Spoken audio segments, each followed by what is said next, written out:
The views expressed on this program are not necessarily the views of Lexington Community Radio or its board of directors.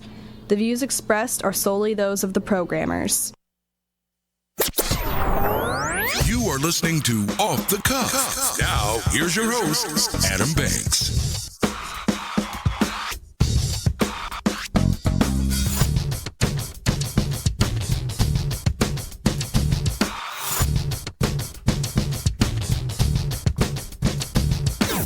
Welcome, everybody, to Off the Cuff. I am Adam Banks, coming at you live from Lexington, Kentucky. Thank you for listening to the show, and thank you for tuning in to WLXU 93.9 FM. In addition to listening on the radio, you can check out the Facebook live stream at Off the Cuff with Adam Banks, or you can stream the show live from the website at radiolex.us.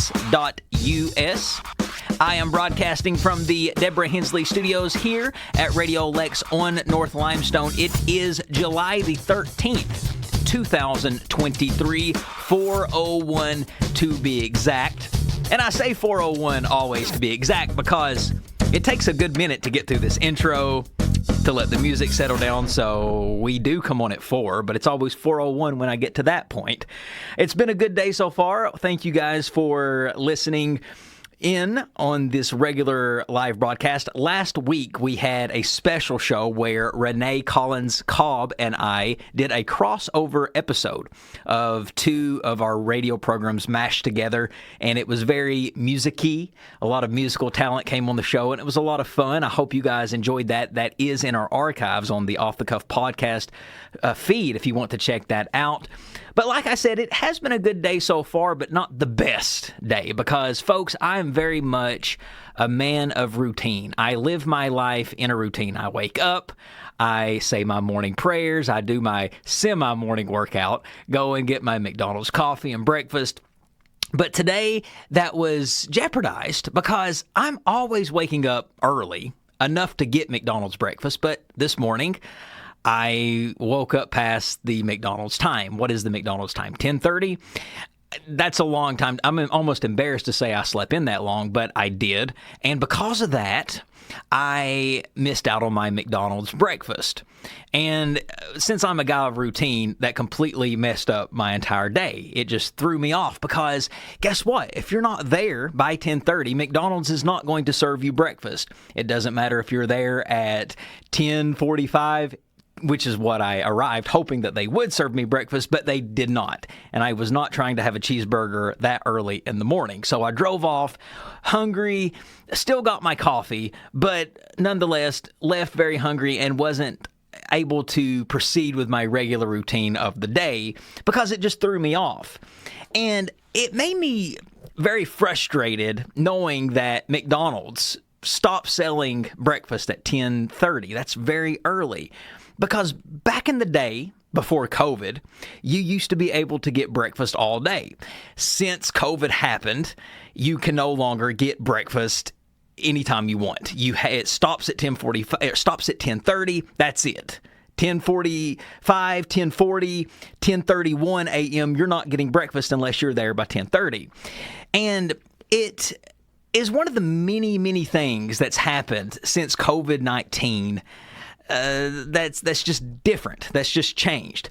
I mean, not just McDonald's breakfast, but complimentary coffee. A lot of the places that I go used to have complimentary coffee, like the casino, like the Red Mile. They no longer have that sitting out for their customers. Ever since COVID went away, and now that COVID's gone and nobody talks about it anymore, I don't want to say that it's went away, but since nobody's talked about it anymore and the restrictions have lifted, complimentary coffee is one of those things they've not brought back, like McDonald's breakfast 24/7. So a lot of things that never went back to normal after COVID is still around, like the amount of takeout food that people still order. People are still doing takeout food. People are still doing a lot of telehealth at doctor's offices. So yes, those things are great things that have changed since COVID, like more telehealth, because who wants to go sit in a doctor's office all day when you can just get your medication online, or at least get it prescribed to you online. But there's a lot of things that never went back to normal since COVID. And that's because 2020, it really changed the way we live. It really just turned the world on its axis. It shifted the way we live as human beings. And 2020 was a hard, strange year for everyone.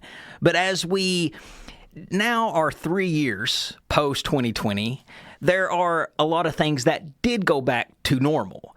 And I was reading an article the other day online, and the article was talking about things that people miss the most about COVID. Because, yes, COVID was a very stressful, hard time for a lot of us, but there was a lot of things that we did during COVID that people got used to.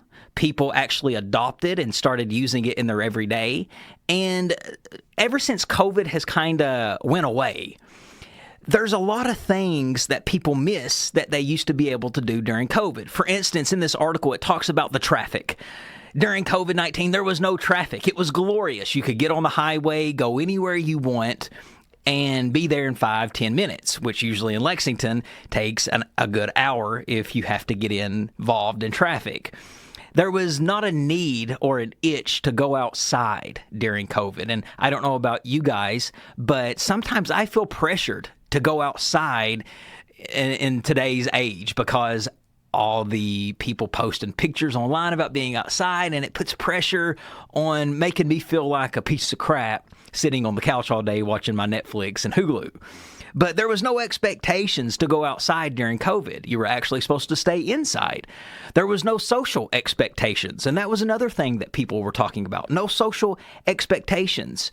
I hate feeling like a bad friend or a person because I'm too tired to attend a social event. But during COVID, you could always throw out, well, COVID-19 is going around really bad. I don't really feel like getting out. There was a lot of weddings that I got to skip out on, that I wanted to skip out on because I could use the COVID-19 excuse. There was a lot of birthday parties that I got to skip out on because I used the COVID-19 excuse. So the social expectations, the lack of, rather, is one thing that people missed from COVID-19. There was no social expectations. There was really no pressure either to achieve anything during COVID-19. Talking about getting a new job or talking about furthering your education. There was no pressure to achieve anything because guess what? Everybody else was doing the same thing, sitting on the couch, quarantining, not going outside. So it felt nice knowing that everybody else was being as lazy as you were during that time. Another thing that this article mentioned that they missed most about COVID-19 was feeling of unity. You know, I don't think that we were any closer as a community during COVID-19 versus anywhere else. We were very unified. We were all in this together. Isn't that what Governor Beshear used to say? We're all in this together. And we really felt like we were going through this traumatic time together, which we were. But that feeling of unity was really strong during the pandemic. People getting cheered for having to go to work during it. Students getting a lot of empathy from people by having to wear masks all day, and people in general having to wear masks all day. People got a lot of empathy from that. So there was a lot of unity during COVID-19 that kind of just went away as time went on. The fact that there were empty airplanes during COVID was nice. The fact that people could work from home was nice. Working home. Now, let me just say this. I've worked at home for a while now because I do a lot of online teaching. And let me say, it's not all it's cracked up to be. I have determined or I have realized just off of experience that I am not a home worker. I have to be out of the house. Sitting in my house all day, every day is not something that I can do for a very long, long time. But some people enjoyed it. And the fact that people could work from home was a dream come true for a lot of people.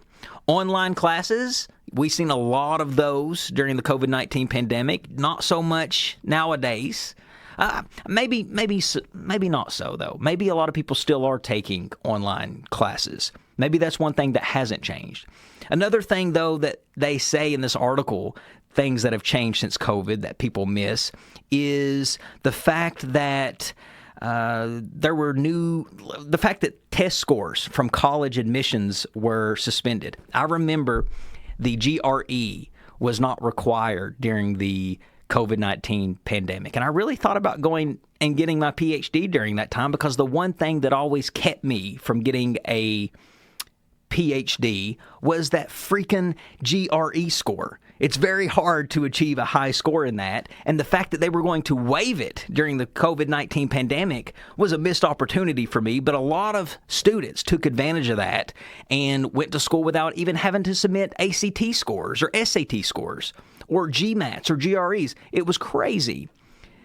There were the 6 feet apart rule. A lot of people missed that. They didn't realize how much they missed it until it went away. I actually loved it. The fact that people couldn't get really, really close to me. I love that, because a lot of the times people like to invade our personal space. And during the COVID-19 pandemic, it was really brought to light how much people get in our space, because during the pandemic, there was that rule. And since 3 years post-pandemic, everybody has just kind of forgot about it. So we're back to being in people's faces, and that's one thing people say they miss, is the 6 feet apart rule. So some people liked wearing the masks. Some people didn't. I like the fact that I didn't get sick during the COVID-19 pandemic. I feel like that one of the reasons that is because I was wearing a mask and everybody else was wearing a mask. So when everybody's got a mask on, I would say there's not many germs floating around versus people that aren't wearing a mask. But the article was very interesting, and it just got me thinking about some of the things that have went away that we miss. And there's a lot on that list that I miss, but nonetheless, COVID has changed the way we live still today. A lot of things never went back to normal, and I don't see going back to normal anytime soon. And it just seemed like that COVID-19 was the excuse people needed to implement the new rules that have stayed since COVID. But I found that interesting, and I wanted to share that with the audience. But ladies and gentlemen, we do have a great show ahead of you today. Stick with us. We will be right back. You are listening to Off the Cuff with Adam Banks.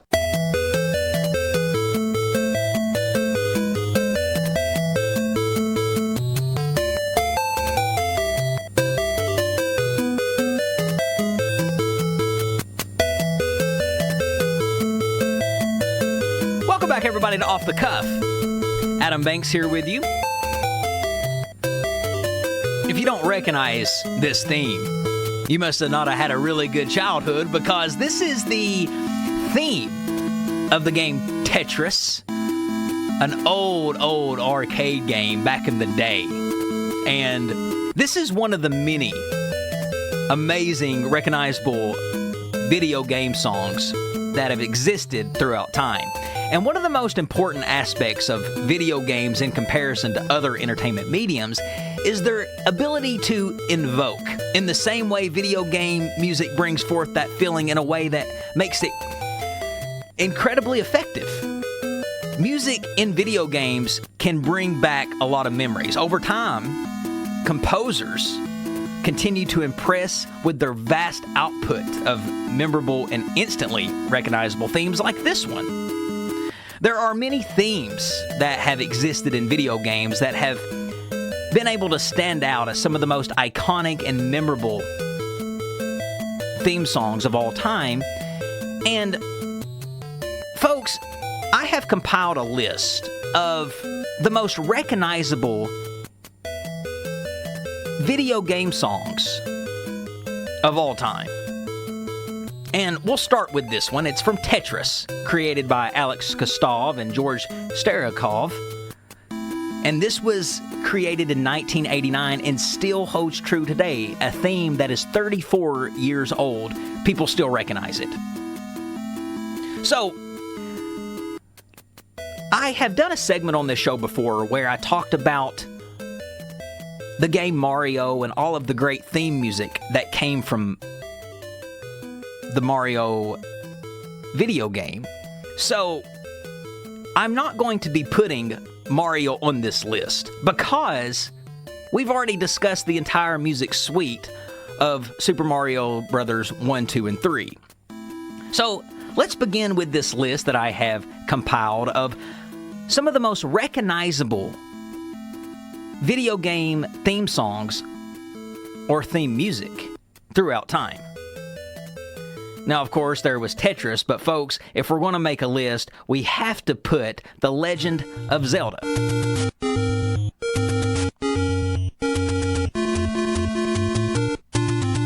Talk about bringing back memories. Anybody who played Zelda probably remembers this iconic theme from it.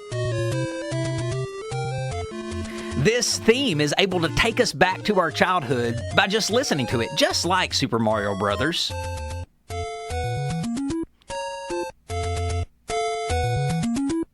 I had the Zelda with the gold case, and I think that that was actually the first Zelda game that existed back in the 80s.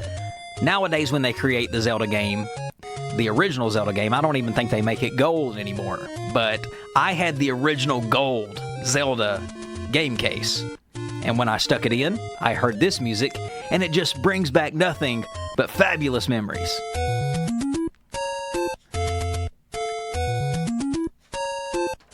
All right, moving down the list as one of the most recognizable video game theme musics of all time. I know I said I wasn't going to put Mario Brothers on the list, and in some ways I'm not, because this Mario theme song is not from the regular NES Mario. So this isn't Mario 1, 2, or 3. This is from Super Mario World, which is from the Super Nintendo game system. Now, some people say that this is the best Mario game that ever existed. It's a good argument. It's more... They kind of took the rough edges and made them smooth. They took out all the kinks and made them more straight. Everything was kind of polished with this video game versus the other ones. Trial and error. And the music is just as good as the game.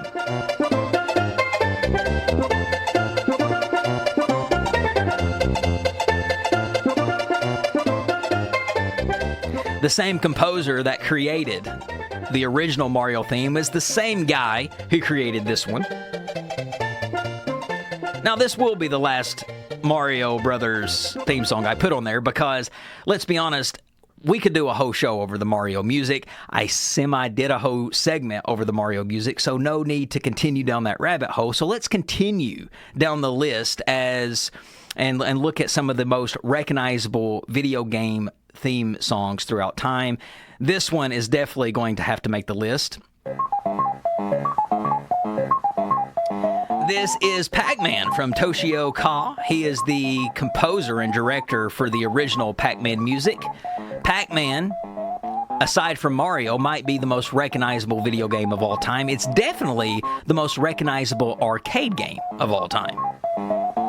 A very simple riff is all that it takes for this theme music to be good. And this is pretty much the end of the theme music. It just is a repeat of the same riff.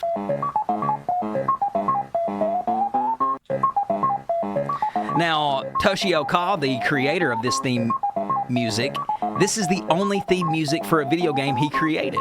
You would think, creating something this iconic, he would create more, but he didn't. All right, moving on down the list as another recognizable video game of all time is from Donkey Kong Country.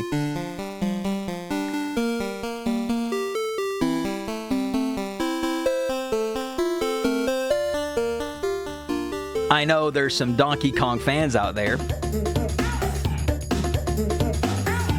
You love it because it starts out very Nintendo-y, and then it just kind of pops off with this beat.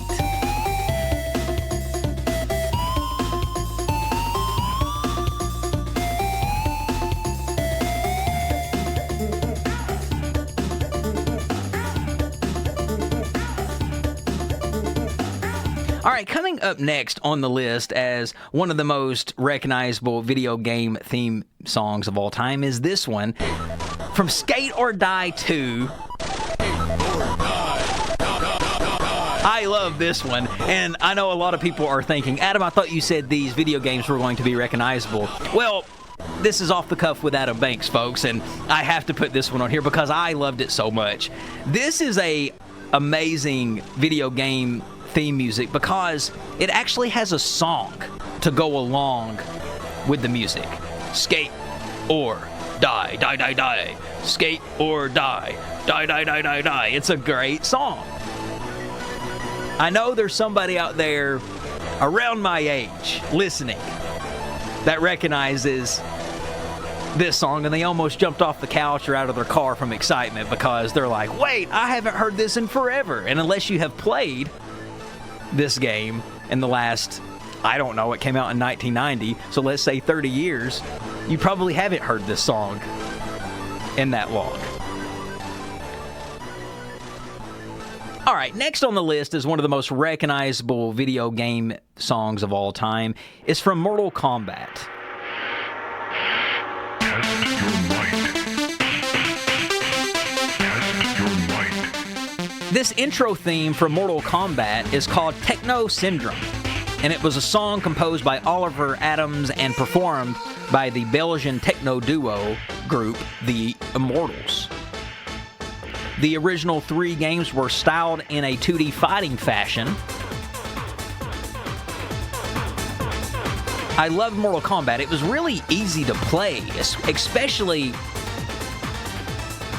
on a video game console, because this was created for arcades and then it made its way to a video game console. But it was awesome. You didn't have to really figure out many buttons. There was a joystick and basically a high punch, low punch, high kick, low kick, and a block. And that was it.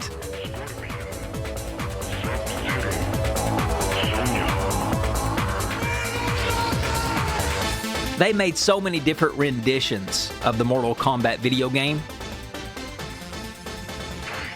But I think that the original Mortal Kombat from the arcades is the best.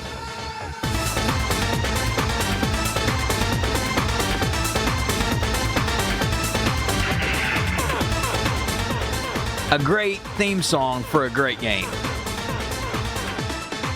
All right, just a couple of more here, folks. As a matter of fact, just 2. So next up on my list is one of the most recognizable game I keep wanting to say game shows, but I'm talking about video game theme songs. We've got to put this one from Crash Bandicoot.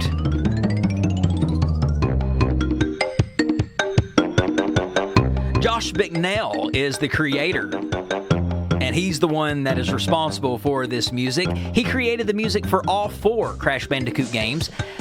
Crash Bandicoot, some might say, is the Mario of PlayStation. I was a big Crash Bandicoot fan. It takes me back to many memories sitting in my sister's room playing this game with her. She loved Crash Bandicoot, was better at it than what I was. The thing about video games that everybody can relate to is that everybody from every generation at one point in time has played them. Whether your console was an arcade, an Atari, a Nintendo, a PlayStation, an Xbox, every generation had some type of game console. And if you didn't play, at least your kids did. So if you didn't recognize this theme song from your childhood, I guarantee you heard it in your kids' room when they were growing up. And then finally, folks, the last video game theme song that's going to make my list as being one of the most recognizable video game theme songs out there comes from the NES game Duck Hunt.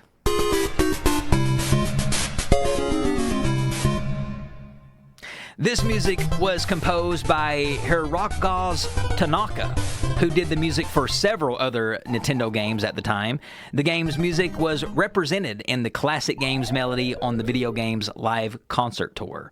So there was actually a concert tour where a symphony went around and played nothing but old Nintendo music. Well, this was definitely a part of their music suite when they were playing and performing in that band, because it is one of the most recognizable. I used to have the Mario game that had Duck Hunt attached to it, so you could play Duck Hunt and Mario And they had the little fake Nintendo gun, which was revolutionary for its time in the 80s. A great game, Duck Hunt. I would love to play this. But folks, that pretty much, well, I lied here. I've got one more to play. So instead of ending on Duck Hunt, let's end with this recognizable theme. This is from Halo. Now, I never was a Halo fan, but I cannot leave this off the list because there are so many people out there that loved and appreciated this game, and I would be remiss to not put it on the list. And there's so many video game theme songs that I did not put on the list that you may be wondering why. But folks, I really feel like that the 10 songs that I played were the most recognizable. And please tell me on the show thread if there was a game that I left off that you think that I should put on here, and I'll definitely shout it out and possibly even play it. But you gotta love video games. You have to love the music that goes along with the video games. There's nothing like it. And yes, they all sounded very similar back in the 80s and 90s. And they started to evolve as time went on, like this theme song of Halo. It sounds like a musical movie score. But just with like anything, things evolve. And so did video game theme music. But I feel like that this is some of the most recognizable theme songs that have ever existed when it comes to video games.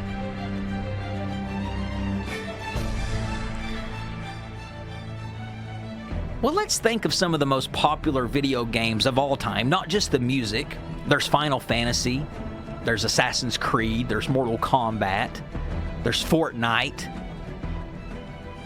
How many people did you know playing Fortnite back in its heyday just a few years ago? Everybody was playing it.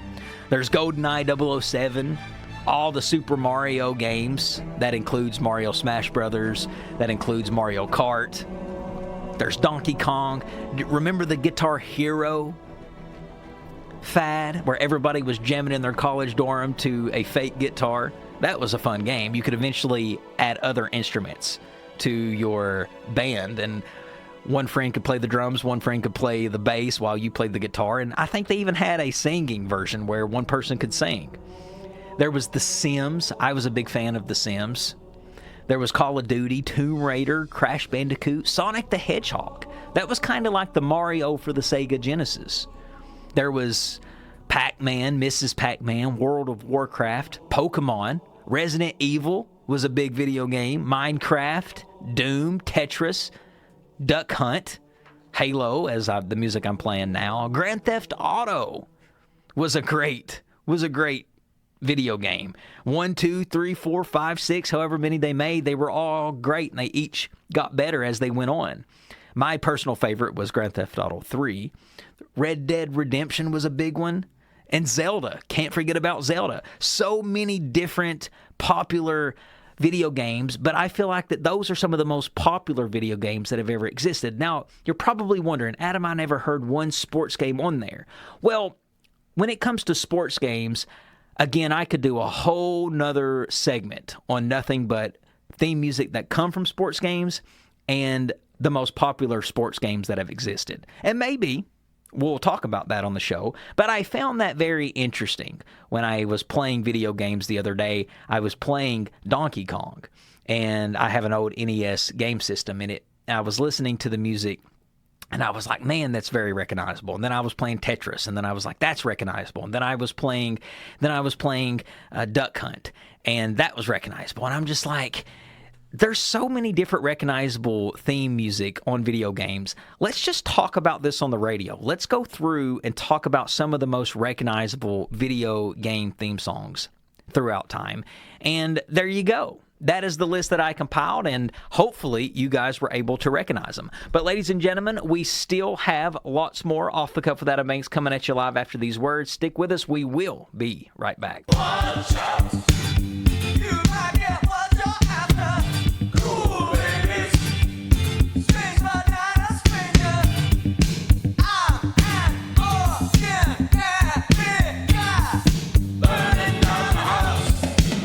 everybody, to Off the Cuff. Adam Banks here with you.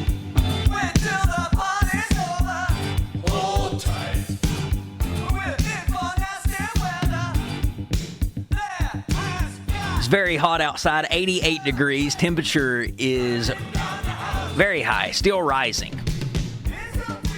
And you know what else is rising, folks? And I think everybody can attest for this.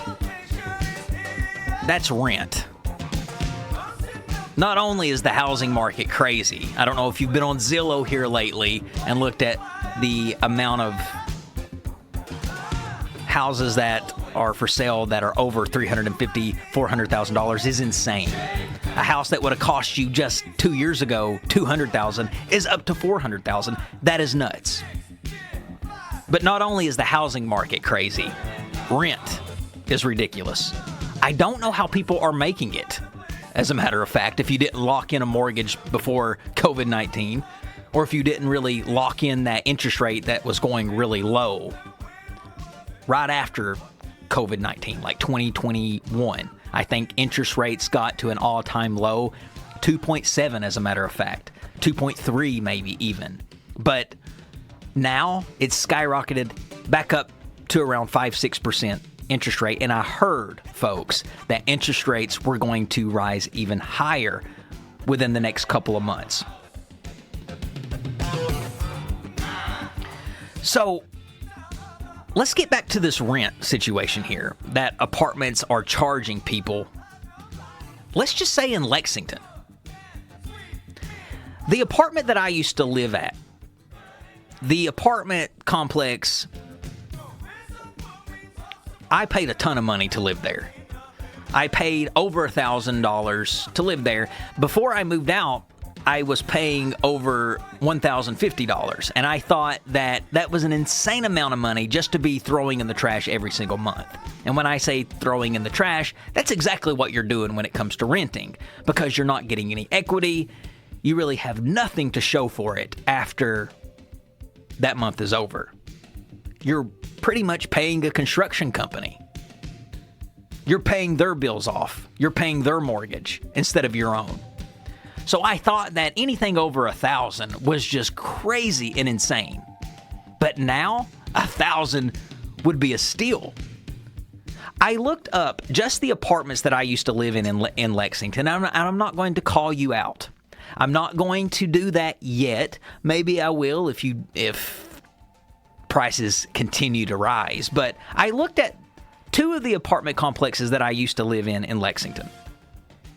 And according to Realtor.com, this is what their prices are.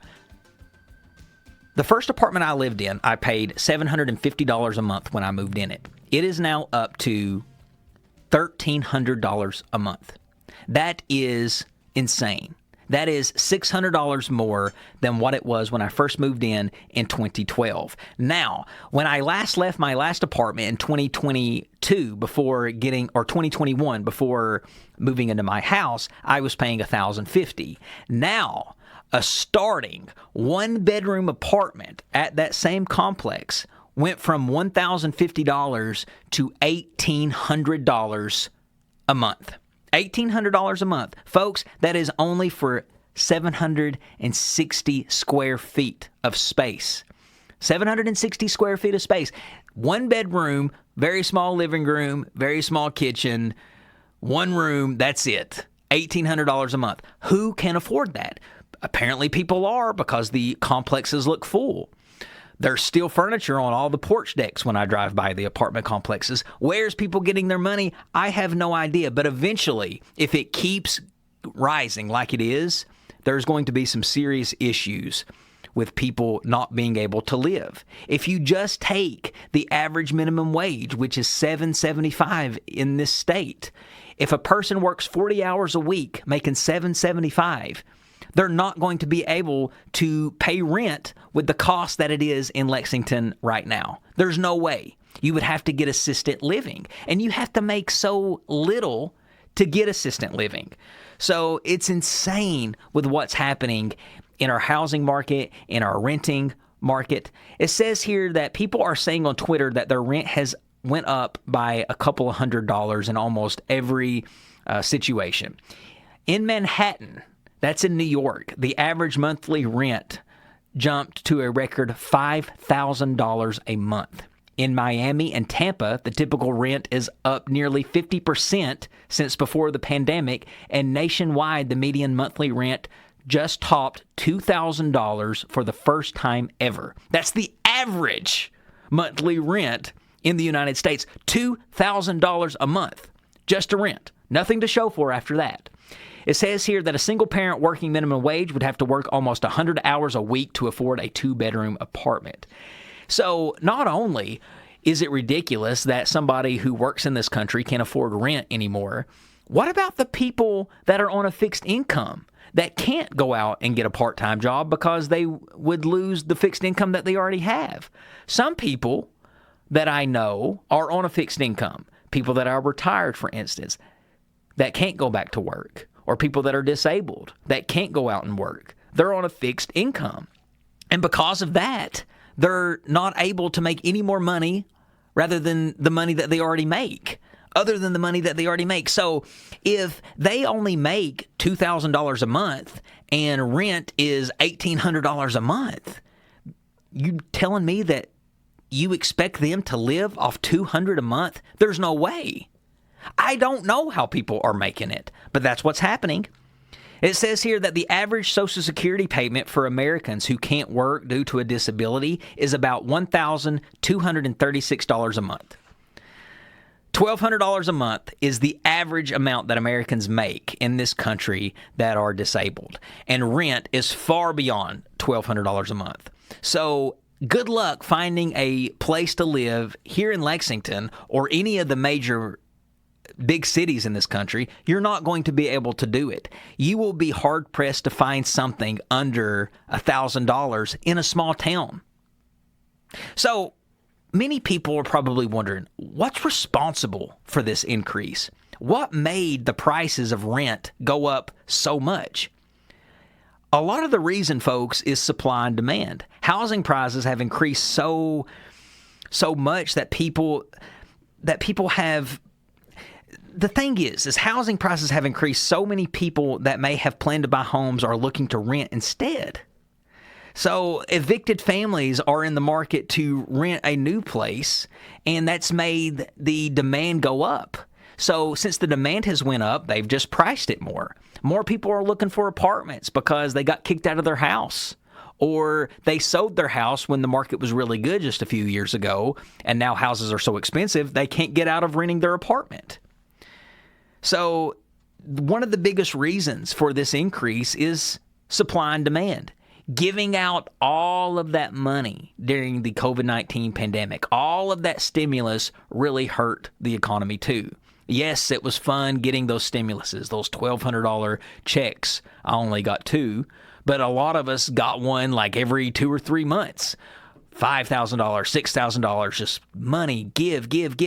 We got that, and that was great, and that was fine.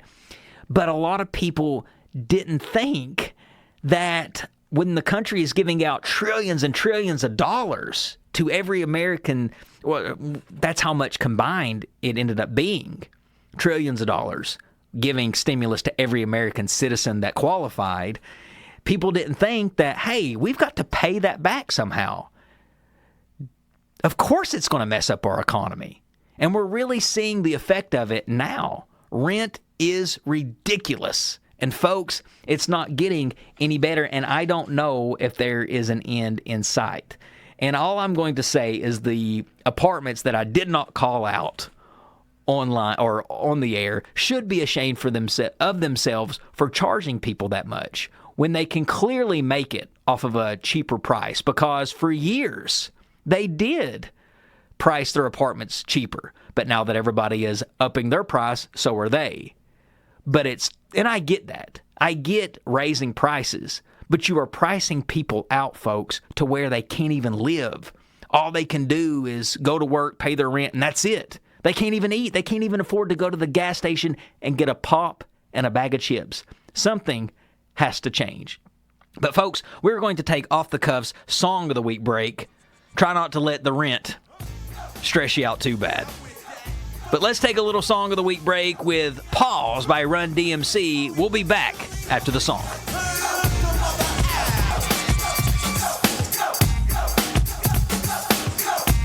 There may be a few Swifties out in the listening audience. And if you are, you're in luck, because this week's quote of the week comes from Miss Taylor Allison Swift, who is an American singer and songwriter. She is recognized for her songwriting, her musical versatility, and her artistic renovations in influence on the music industry. She is a prominent cultural figure of the 21st century. And after this tour that she's been on, selling out stadium after stadium after stadium, she has walked the walk and talked the talk, and she is definitely made her mark on the music industry. Taylor Swift may be the biggest musical performer right now in the United States. Her stadium tour is speaking for itself. So every show that she is playing, if it's not a stadium, she ain't playing it. It's a stadium tour, folks. So she's gotten so big in her music career, she doesn't even play arenas. She's playing stadiums. And the Cincinnati Taylor Swift concert was just a couple of weeks ago, and I've heard a lot of people say nothing but good things about it. I probably won't go to one of her tour stops unless Taylor invites me, which I haven't got that invite yet. But I don't think I'm going, regardless of how close she comes back around to this side. Not because I don't like Taylor Swift. It's just the insane amount of money it costs for a ticket is wild. But the quote of the week comes from Miss Taylor Swift, and the quote is, "If they don't like you for being yourself, be yourself even more." If they don't like you for being yourself, be yourself even more. I had to make that off the cuffs quote of the week because of how empowering that quote is. A lot of people feel uncomfortable in their own skin. A lot of people don't feel like they can be their true, authentic self because they're afraid they're going to be made fun of or they're going to be outcasted. But folks, if anything, if people don't like you for being you and you are your true, authentic self, the best thing you can do is to be yourself even more, just to make them more mad. If somebody don't like you for being you, you don't want them in your life anyway. So who cares how mad they get? If somebody gets mad at me for being myself, instead of getting mad, they just need to go ahead and get glad, because I'm not going to change anything about myself. My viewpoints, my morals, my ethics, they're all going to remain the same. And as we get older, the truer we do stay to ourselves, because we find out more and more about ourselves in life. That's one of the beautiful things about getting older. You find out more about yourself. So when you find out who you are, stay true to it, and screw anybody else who doesn't like you for being yourself. The only thing you need to make sure you're doing, if to that person that doesn't like you being yourself, is to be yourself even more. Make them more upset. And that, folks, is Off the Cuff's quote of the week. Stick with us. We still have one more segment to go right here on Off the Cuff with Adam Banks. Oh, look what you made me do. Look what you made me do. Look what you just made me do. Look what you just made me. Oh, look what you made me do. Look what you made me do. Look what you just made me do. Look what you just made me do. Welcome back, everybody, to Off the Cuff. Adam Banks here with you. Last segment of the hour. Believe it or not, summer is slowly coming to an end. And I mean that to all the students out there getting ready to go to school, all the teachers having to go back. I've already seen the back-to-school sales. It makes me want to punch the cardboard and knock it all over the store. Not very happy with the fact that school is already fast approaching. I love my job, but it's still hard to go back and get out of vacation mode. But the ones that are feeling the struggle the most is the recent college grads, because they're sitting around for the first time in their school career, knowing that when August rolls around, they have no school to go to, they have work to go to. Summertime is over. Officially, your last summer vacation was your junior year summer, because after you graduate in May, you should be working. So if it's just now hitting you that you will never have a summer vacation again unless you go into teaching, that's a pretty hard reality to face. And that's a big struggle. So it made me start thinking of some of the struggles that recent college grads are going to be facing at the end of the summer. And folks, it's coming. The end of the summer is fast approaching. Not only are you going to struggle with the fact that you're not going back to a school, or you're not going to have a summer vacation anymore, but while everybody is planning and decorating their dorm, you're wondering what the heck you're going to do with all those creepy stuffed animals in your childhood bedroom because you're back home in it. When everybody is getting a new roommate in college, your new roommate is going to be Mommy and Daddy and Bubby and Sissy. Because if you listen to the last segment at 4:30, you realize that it's too expensive to go out and get your own place, especially right out of college. Your entire Instagram presence. This is going to be a big struggle for all you recent college grads. Your entire Instagram presence is about to go downhill because you won't be taking as many party pics. And it's not like you're going to be going to any ragers every Thursday night anymore. So all those little cool Instagram posts that you used to make and you were available to make during college, that's going to change. So your Instagram is going to get a lot more boring. While everybody is back to school shopping, picking out their new clothes for school, you're with your parents at the grocery store, struggling about what to make for dinner later that evening. If you are painfully aware that the only kids to hang out with in your own town are the randos from high school that you haven't spoken to in 4 years. So all of those friends that you forgot about after high school, you're back to hanging out with them because you're now home.